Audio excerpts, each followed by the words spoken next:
Well, we are now more than 3 months into the nation's efforts to vaccinate the population, and from the looks of it, things are looking up.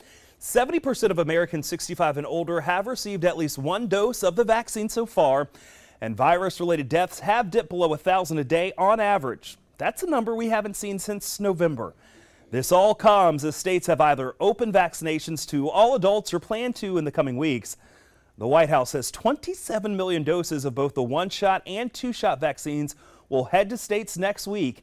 That's more than 3 times the number when President Biden first took office 2 months ago. Well, now let's take a look at vaccinations here at home in South Carolina. More than 1.1 million people in our state have received their first vaccine dose. Those numbers are as of yesterday, and that's just over 27% of all state residents. And more than 590,000 people are now fully vaccinated. That's 14.5%. And just under 95% of doses given have been administered to South Carolina residents. And new news coming out of the vaccine front this morning. AstraZeneca now says its COVID vaccine is strongly effective, even after counting additional illnesses in its disputed U.S. study.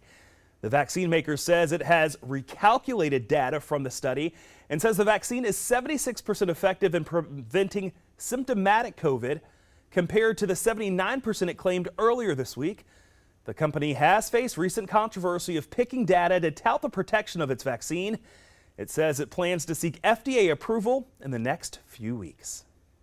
Well, if you're looking to get vaccinated, there are some vaccine sites open to the public today and tomorrow.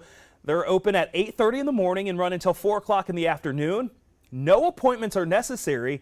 Now, today vaccines will be given out at the Orangeburg County Fairgrounds, and then tomorrow they'll be administered at the Lovely Hill Convention Center in St. George and St. Mark United Methodist Church in North.